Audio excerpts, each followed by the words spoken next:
ब्रह्मर्षि पत्री जी, स्वर्ण मैम, हमारे सुधीर सर, आप सभी को आत्मबंधन प्रणाम। जिन्होंने इस भगवद गीता को तेलुगु से हिंदी ट्रांसलेट किया है, उन शैलेंद्र जैन सर को आत्मबंधन, धन्यवाद, प्रणाम सर। हम आज से 1-2 दिन भगवद गीता के एक नए चैप्टर, जैसे चैप्टर तो नहीं है, उसी दूसरे अध्याय में आखिरी कुछ श्लोक हैं जिसमें स्थित प्रज्ञ, जिसकी व्यवसायत्मिका बुद्धि रहती है, वो व्यक्ति कैसा रहता है, ये अर्जुन पूछ रहा है भगवान को कि आप बोलते हो कि जिसकी बुद्धि स्थिर रहती है वो व्यक्ति कैसा रहता है। मतलब व्यवसायत्मिका बुद्धि, एक एह कुरुनंदन, व्यवसायत्मिका बुद्धि एक ही रहती है क्योंकि परमात्मा एक ही है। तो वो व्यक्ति कैसा रहता है, तो ये श्लोक पत्री जी के भगवद गीता में नहीं है, मगर प्रश्न क्या है ये हमें पता चले तो हम उत्तर जो है उसके बारे में और ज़्यादा अच्छे से सोच सकेंगे। अर्जुन उवाच स्थित प्रज्ञस्य का भाषा, जिसकी व्यवसायत्मिका बुद्धि है, जो स्थिर है बुद्धि से, वो बोलता कैसे है, वो बैठता कैसे है, वो चलता कैसे है, ये पूछा गया है। तो ये श्लोक है, स्थित प्रज्ञस्य का भाषा समाधिस्थस्य केशव, स्थितधि किम प्रभाषेत किमासीत व्रजेत किम। कैसे चलते हैं, कैसे बोलता है, कैसे बैठता है। अर्जुन ने तो फिजिकल फॉर्म में पूछा, मगर भगवान ने जो जवाब दिया वो भाव को ज़्यादा सामने रखते हुए जवाब दिए गए हैं। क्योंकि माय डियर फ्रेंड्स, हर क्रिया इतनी इम्पोर्टेंट नहीं है। हर क्रिया के पीछे हमारा भाव क्या है वो बहुत ज़्यादा इम्पोर्टेंट है। उस भाव के अनुरूप ही हमें फल मिलता है। बहुत बार हम लोगों की प्रशंसा तो करते हैं मगर अंदर भाव अलग रहता है, हम जानते हैं। उसका जो फल मिलेगा वो वैसा ही मिलेगा कि आप क्या शब्द बोल रहे हैं ये इम्पोर्टेंट नहीं है, उसके पीछे भाव क्या है ये इम्पोर्टेंट है। इसीलिए भगवान ने जो उत्तर दिया है, इसीलिए इसका वो भाव प्रधान है। पहला श्लोक हम लोग देखेंगे, जो श्लोक नंबर है 55। श्लोक नंबर 55 हम पढ़ रहे हैं। प्रजहाति यदा कामान सर्वान् पार्थ मनोगतान् आत्मनीयात्मना तुष्ट स्थितप्रज्ञस्तदोच्यते। प्रजहाति यदा कामान, जहाति मतलब त्याग करना। प्रजहाति पूरी तरह से त्याग करना। किस चीज़ का त्याग करना है? स्थित प्रज्ञ किस चीज़ का त्याग करता है? त्याग करता है कामनाओं का। माय डियर फ्रेंड्स, हमारे और आपके जो आत्मा की तुष्टि, जो आत्मा की तरफ हम मार्गक्रम हो रहे हैं, उसमें सबसे बड़ी बाधा है हमारी कामनाएं। कामनाएं मतलब इच्छाएं, इच्छाओं से ही कामना, इच्छा, वासना सूक्ष्म है, कामना प्रकट वासना है, और इच्छा से कामना बढ़ती है, कामना वासना से आती है। प्रजहाति यदा कामान सर्वान् पार्थ मनोगतान्। कामना के कारण क्या होता है, जैसे हमने वो श्लोक देखा था कि स्थिर बुद्धि हमने देखी थी, जिसमें व्यवसायत्मिका बुद्धि एकेह कुरुनंदन, व्यवसायत्मिका बुद्धि एक ही रहती है क्योंकि परमेश्वर एक ही है। अव्यवसायत्मिका बुद्धि अनंत शाखा वाली रहती है क्योंकि कामनाएं, एक कामना, आप बताइए एक कामना से हम रुकते हैं क्या? अभी दोपहर को भोजन बहुत अच्छा मिला, हम सोचते हैं रात को भी ऐसा ही अच्छा मिलना चाहिए। एक्चुअली अभी तो भोजन पचा भी नहीं है, पेट में जस्ट गया है, मगर विचार शुरू हो जाते हैं। सुबह का ब्रेकफास्ट हुआ, दोपहर के भोजन में क्या है, दोपहर का ब्रेक खाना हुआ, रात के भोजन में क्या है, कामनाएं चलती रहती हैं। कभी जीवन के लिए कामनाएं, कभी बच्चों के लिए कामनाएं, कभी परिवार के लिए कामनाएं, कभी खुद के स्वास्थ्य के लिए कामनाएं, कभी वस्त्रों के लिए कामनाएं। इन कामनाओं को कोई अंत ही नहीं है। और इन कुछ हम सोचते हैं कि हमने अपनी इंद्रियों को जीता है, मगर वैसे नहीं है। 5 बजे 4 बजे 4-5 बज गई तो हमारी चाय की कामना शुरू हो जाती है।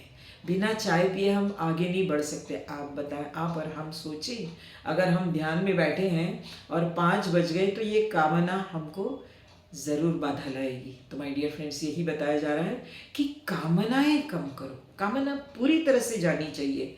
पत्री सर हमारे बहुत अच्छा कहते हैं कि आवश्यकताएं अलग चीज़ है, कामनाएं अलग चीज़ है। आवश्यकताएं हमारे शरीर की रहती हैं, हमारे परिवार की आवश्यकताएं अलग है, मगर कामना मन की रहती है। आवश्यकता कब कामना में ट्रांसफ़र होती है, हम ही को समझ में नहीं आता। और इस प्रकार कामनाएं बढ़ती हैं। कामना बढ़ने से हम ध्यान में जो बैठते हैं ना, उसमें भी हम डिस्टर्ब रहते हैं, क्योंकि अंदर इच्छाएं चालू हैं, कामनाएं चालू हैं। कुछ भी कामना रहती है कि आज ऑफिस से हस्बैंड ने जल्दी आना चाहिए, फिर हम साथ में मूवी देखने जाएंगे, फिर ये करेंगे, मूवी देखते समय ये खाएंगे, वो पिएंगे, ये मज़ा करेंगे। वो छोटी छोटी छोटी कामनाएं बढ़ते बढ़ते माय डियर फ्रेंड्स, हम ध्यान में बैठे हैं, मगर आ क्या रहा है मन में, जल्दी आएंगे, मूवी जाएंगे, यहाँ करेंगे, या तो यहाँ जाएंगे, वहाँ जाएंगे, घूमने जाएंगे।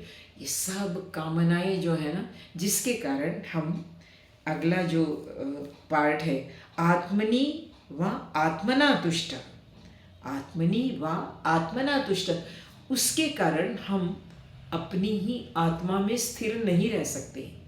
जो स्थित प्रज्ञ रहता है ना, वो प्रजहाति यदा कामान, पूरी तरह से कामनाओं को खत्म कर देता है, जिसके कारण यदा कामान सर्वान पार्थ मनोगतान, अपने पूरे मनोगत जिसके पूर्ण हो जाते हैं, आत्मनि वा आत्मना तुष्ट, जिसके कारण वो आत्मा में ही संतुष्ट रहता है, वो अपने में ही संतुष्ट है। उसको उसी में एकांत में बैठ के ध्यान करने में बहुत अच्छा लगता है। वो इधर उधर कुछ संसार चलाने के लिए काम व्यवहार करना ज़रूरी है, मगर जहाँ व्यवहार हो वो तुरंत ध्यान में बैठेगा, वो स्वाध्याय करेगा, वो इधर उधर की पंचायत नहीं करेगा। क्योंकि इधर उधर, अगला श्लोक हम देखेंगे, इधर उधर की पंचायत करने से 10 दिशा में हमारा मन बहता है। इंद्रियां 10 दिशा बह रही हैं, मन 10 दिशा बह रहा है।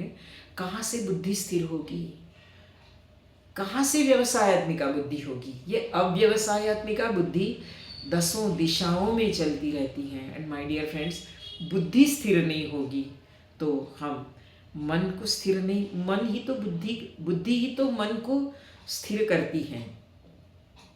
मन जहाँ चंचल रहेगा तो बुद्धि उसको, जैसे हम खाने के इसमें बैठे हैं, कुछ अच्छी चीज़, हमारे मनपसंद चीज़ है, गाजर हलवा कहो या जो भी चीज़, मन चाहता है खाए खाए खाए, बुद्धि बोलती है रुक जा रुक जा। बुद्धि मन को कंट्रोल करती है, मगर बुद्धि ही व्यवसायत्मिका नहीं रहेगी, अव्यवसायत्मिका रहेगी, तो कैसे हम मन पर कंट्रोल करेंगे? और मन पर कंट्रोल नहीं होगा, मन पर कंट्रोल मतलब मन शांत करना है। मन शांत नहीं होगा तो ध्यान कैसे होगा? ध्यान नहीं होगा तो हम आत्मा में संतुष्ट नहीं रह पाएंगे। आत्मनि एव आत्मना तुष्ट स्थित प्रज्ञ तदोच्यते। स्थित प्रज्ञ हमेशा आत्मा में ही संतुष्ट रहता है। हम और आप जानते हैं, हमारी स्वर्ण मैम कहो, ब्रह्मर्षि पत्री जी कहो, ये लोग कितने घंटों तक बैठ जाते हैं ध्यान में, कोई कामना नहीं, कोई घर में कोई आ रहा है जा रहा है देख लेंगे, जो घर में है वो ज़्यादा वो इसमें इन्वॉल्व नहीं रहते, करते हैं, पूरा व्यवहार करेंगे, सब करेंगे, मगर वहाँ से तुरंत बाहर पड़ना है। व्यवहार हमको भी करना है, संसार हमको भी चलाना है, मगर कामना नहीं रहे। जो है उतना करके बाहर पड़ो, आगे जितना बढ़ो। फॉर एग्जाम्पल, एक उदाहरण मैंने बहुत पहले भी दिया था कि हम मॉल में गए हैं, कुछ अच्छी चीज़ देखे हैं, कॉस्टली हैं, उस समय नहीं ले पाए हैं, घर आए हम, घर में आके हमारे जो बेटर हाफ है, हस्बैंड या वाइफ जो भी हैं, उनको बताया कि यार वो चीज़ लेनी है, कामना चालू हो गई, इच्छा कामना। अगर नहीं बोले वो, तो फिर घर में जो महायुद्ध होता है वो हम भी जानते हैं कि हमेशा ऐसे ही होता है। हम जो बोलते हैं वो चीज़ घर में आती नहीं है, सब तो रहता है मगर नहीं आती, ब्ला ब्ला ब्ला ब्ला। माय डियर फ्रेंड्स, ये सब होने से हो क्या रहा है? मन अशांत हो रहा है। क्यों हम बोलते हैं कि हम ध्यान में भी बैठते मगर ध्यान नहीं लगता? ऐसे क्यों हो रहा है? क्योंकि मन शांत नहीं होता, कामनाएं ज़्यादा होती है। तो सबसे पहले स्थित प्रज्ञ पुरुष जो रहता है, स्थित प्रज्ञ व्यक्ति जो रहती है, वो उसको कामनाओं को कंट्रोल करना है। इसीलिए प्रजहाति यदा कामान सर्वान पार्थ मनोगतान आत्मन्येवात्मना तुष्ट स्थित प्रज्ञस्तदोच्यते। उसी को स्थित प्रज्ञ कहा जाता है जिसकी कामनाएं शून्य हो। धीरे धीरे हो सकता है, अभी हम अंदर कामनाओं को धीरे धीरे धीरे कम करेंगे ना, तो मन स्थिर होता रहेगा। एक बार मन स्थिर होगा, बुद्धि स्थिर होगी, और फिर इसी का इफेक्ट बाहर भी होगा। हम ध्यान करते समय मन सहज स्थिर हो जाएगा, मन की अस्थिरता अपने आप कम हो जाएगी, मन का वो स्वभाव हो जाएगा स्थिर होना। इसके लिए पहले हमको अंदर की कामनाएं कम करना है, अंदर स्थिर करना है अपने आप को। माय डियर फ्रेंड्स, इस प्रकार हम अपनी कामनाओं को कम करें, भगवद गीता कहती है। अब हम 58 श्लोक देखेंगे। श्लोक नंबर 58, 58 नंबर का श्लोक है। भगवद गीता में दो ही व्यवहारिक उदाहरण दिए हैं। एक तो जनक राजा, हम आगे देखेंगे 3 अध्याय में राजा जनक के बारे में बताया है। राजा जनक को लिया गया है, और यहाँ एक उदाहरण कूर्म, कूर्म इन द सेंस हम और आप सब जानते कश्यप, कछुआ। तो अभी हम 58 श्लोक पढ़ेंगे। 58 श्लोक नंबर।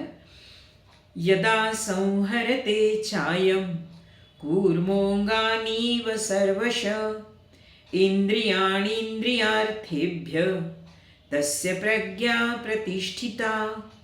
यदा संहरते च आयम चायम कूर्मोऽङ्गानीव सर्वश।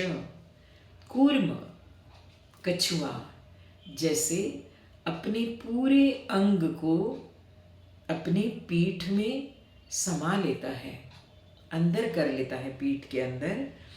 इंद्रियाणि इंद्रियार्थेभ्य, वैसे ही स्थित प्रज्ञ पुरुष इंद्रियों के विषयों से इंद्रियों को हटाता है। इंद्रियों के विषयों से इंद्रियों को हटाता है। इंद्रिय, जैसे मैंने एक बार और भी कहा था कि कृष्ण अवतार में कृष्ण ने 16,108 रानियाँ थी, मगर कृष्ण कहते थे मैं ब्रह्मचारी हूँ, क्योंकि इंद्रियों से इंद्रियों को हटाया गया था। केवल उसमें किसी प्रकार का इन्वॉल्वमेंट नहीं था, केवल वो चल रही थी लीला, जिसके कारण ये सब करना पड़ा उनको, और वो खुद को ब्रह्मचारी कहलाते थे। माय डियर फ्रेंड्स, इस प्रकार इंद्रियाणि इंद्रियार्थेभ्य, इंद्रियों को विषयों से, उस विषयों से हटाना है। हम देखेंगे, पहले हम फर्स्ट लाइन देखेंगे। यदा संहरते चायम कूर्मोऽङ्गानीव सर्वश। कछुआ, कछुआ के 4 पैर, एक उसका सिर और एक पूंछ, ऐसे 6 ऑर्गन्स रहते हैं पीठ के बाहर। जब वो चलता है, हमारा आपको सबको पता है, जब वो उन ऑर्गन्स को, उन अंगों को अंदर लेता है पीठ के, तो पूरे 6 अंग हैं। वैसे ही हमारे पास 5 ज्ञानेंद्रिय हैं माय डियर फ्रेंड्स, और एक मन है। ऐसे हमारे 6 इन अंगों को हमको समेटना है, इसको कंट्रोल करना है। 5 ज्ञानेंद्रिय और एक मन, ये 5-6 इंद्रियों को समेटना है, मतलब कंट्रोल करना है। इन इंद्रियों को उनके विषयों से दूर करना है। जैसे एक और उदाहरण कृष्ण का ही दूँ। जैसे पूतना जब वृंदावन आई थी तब कृष्ण केवल 6 दिन के थे, कहा जाता है। और वो आने के बाद उन्होंने क्या कि उनको पता था ये कंस ने भेजी हुई है। परम आत्मा थे ना वो, भले ही फॉर्म में कृष्ण दिख रहे थे मगर वो परम आत्मा थे।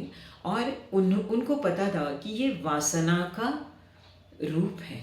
पूतना ये कंस की बहन थी जो वासना का रूप था, इसीलिए उन्होंने पहले आंखें बंद कर ली। 6 दिन का बालक वो भी उस वासना को देख के आंखें बंद कर रहा है, क्योंकि हम आँखों से जितनी वासनाओं के चित्र देखेंगे माय डियर फ्रेंड्स, उतने हम वासना हमें परेशान करेगी। वासनाओं के अधीन हम होने से आप सोचिए, ध्यान में जब हम बैठते हैं तो वो सब याद आता है जो हम नहीं करना चाहते हैं वो करने से। इसीलिए एक भागवत में और छोटी सी कथा भी आती है। ये जो कथाएं हैं ना बहुत रूपकात्मक हैं। अजामिल नाम का पंडित था वो, मगर वो एक बार उसने किस स्त्री पुरुष का ये देखा, संबंध होते हुए देखा। 17-18 साल का बच्चा था वो। उसके बाद उसके मन में वो चीज़ चलने लगी और अजामिल का पुत्र धुंधुकारी, जो उसने ये देखने के बाद उसके मन में वो सब चलने लगा। और उस दिन से वो भी एक वेश्या को अपने घर में लाया। और फिर जो उसकी जीवन की दुर्दशा हुई वो हमारा बोलने की ज़रूरत नहीं है, जानते हैं। इस प्रकार माय डियर फ्रेंड्स, ये वासनाएं जो हैं इसको कंट्रोल करना है। हर इंद्रियों को उनके विषय, एक चीज़ है, एक इंद्रिय है एक विषय है, दोनों का जब संयोग होता है। फॉर एग्जाम्पल आँख है, आँख से हम देखते हैं। वासनाओं को हम देखें तो होगा क्या, वो विषय हमारे अंदर प्रवेश करेगी, मन में प्रवेश करेगी। फिर मन को स्थिर होना बहुत कठिन होगा। तो जितना आवश्यक है, बार बार मैं बोलती हूँ, जितना आवश्यक है उतना ही देखो, जितना आवश्यक है उतना ही बोलो। क्योंकि ये वासनाएं जो है ना, ये एक बार मन में घर कर ली, इसको हटाना मुश्किल है माय डियर फ्रेंड्स। फिर वो जब आप ध्यान में बैठोगे तो पक्का परेशान करेगी। या आप जो भी अच्छे कर्म करोगे, पूजा कहो, भजन कहो, लोग बोलते हैं हम नाम जप भी करते हैं हमारा मन नहीं लगता, हम ध्यान भी बैठते हैं हमारा मन नहीं लगता। क्यों? कि अवास्तव चीज़ें ये 5 इंद्रियों से जो नहीं देखना चाहिए वो सब देखा जा रहा है, वो सब सुना जा रहा है। दिन भर हम आजकल 24 घंटे न्यूज़ चैनल चलते हैं, अनेक न्यूज़ चैनल, एक भी नहीं। पहले सिर्फ DD1 था, उसमें भी बहुत स्पेसिफिक समय पे न्यूज़ आती थी, सब लोग कान लगा के न्यूज़ सुनते थे। माय डियर फ्रेंड्स, आजकल 24 घंटे, और उस न्यूज़ में आता क्या है, 10 में से 9 बार पूरा संहार, पूरा जो भी अच्छी चीज़ें कम ही रहती हैं। इसने उसको मारा, इसने उसका, इस राष्ट्र ने उस राष्ट्र पर बम फेंका, ये वो पूरी संहार की, पूरी विश्वनाशक चीज़ें पूरी परोसी जा रही है और हम भी उसी में हैं। तो हो क्या रहा है, हमारा मन भी उसी में जा रहा है। कैसे मन शांत रहेगा? इसीलिए कूर्मोंगानीव सर्वश, जैसे कछुआ अपने अंगों को समेट लेता है, वैसे इंद्रियाणि इंद्रियार्थेभ्य, हमें भी इंद्रियों को विषयों के विष से समेटना है, सब प्रकार से हटा लेना है। तभी हमारी बुद्धि व्यवसायत्मिका बुद्धि होगी। नहीं तो बुद्धि होगी अव्यवसायत्मिका, बहुशाखा अनंताश्च अव्यवसायत्मिका बुद्धि, जिसके अनंत शाखाएं हैं, अनंत विचार, अनंत वासनाएं, ये सब आता रहेगा माय डियर फ्रेंड्स। इसीलिए हम और आप मेडिटेशन करें, स्वाध्याय करें, संत संगति करें, दिन भर हम ये सब करें। फालतू की चीज़ें, अब हम मेडिटेशन में आए हैं ना, इसके लिए मेहनत कर रहे हैं ना, इसीलिए ज़रूरी है। नहीं तो फिर मैं बहुत बार बोलती हूँ, हम और आपका जीवन ना Solomon Sunday, born on Monday, Christian on Tuesday, weds on Wednesday, child on Thursday, ill on Friday, died on Saturday, this is the end of Solomon Sunday. Solomon Sunday नाम का आदमी था जो क्रिश्चियन बना, उसके बाद शादी हुई, उसके बाद बच्चा हुआ, उसके बाद बीमार हो गया, उसके बाद मर गया। ये हमारी और आपकी कहानी रहेगी माय डियर फ्रेंड्स। ये हमारी कहानी न रहे, हम ध्यानी हैं, इसीलिए हमें कूर्मोंगानी व सर्वश, कछुए जैसे इंद्रियों को समेटना है, तभी होगा। बाहर से अस्त्र शस्त्र इन वासनाओं का प्रहार होता रहेगा, मगर कछुआ क्या है, देखिए कछुआ अपनी मर्यादा भी जानता है, अपनी शक्ति भी जानता है। अपनी मर्यादा वो जानता है कि मैं जल्दी जल्दी चल नहीं सकता। क्यों कछुए का उदाहरण लिया है? हम और आपको भी ये करना है। हमारे वीकनेसेस क्या है, हमारी मर्यादाएं क्या हैं, ये हमको पता चाहिए, और हमारी शक्तियाँ क्या हैं, ये भी हमको पता चाहिए। उसकी जो पीठ है वो उसकी शक्ति है। वो जानता है कि तलवार से वार करने से भी इस पीठ को कुछ नहीं होगा, इसीलिए वो पूरे अंगों को समेट लेता है। हमारी शक्ति क्या है? आत्म तत्व। तो इस आत्म तत्व तक जब हम पहुंच जाएंगे ना, तो अपने आप सब समेटा जाएगा, मगर वहाँ पहुँचते तक हमें इंद्रियों को समेटना पड़ेगा, कछुए के जैसे। जैसे कछुआ अपनी शक्ति भी जानता है, अपनी मर्यादा भी जानता है। ये पत्री सर ने बताया था, बहुत अच्छा बताया उन्होंने कि एक कछुआ अपनी मर्यादा भी जानता है, शक्ति भी जानता है, वो उसी हिसाब से चलता है। हम और आपको भी अपनी मर्यादाएं, अपनी शक्ति जानना चाहिए, और जितना हो सके हम इस मर्यादा में रहेंगे, शक्ति में रहेंगे। माय डियर फ्रेंड्स, हम और आप सब ध्यान करेंगे, स्वाध्याय करेंगे और मेडिटेशन में रहेंगे। हम भगवद गीता का स्वाध्याय करें, ध्यान करें। आज बस इतना ही। धन्यवाद।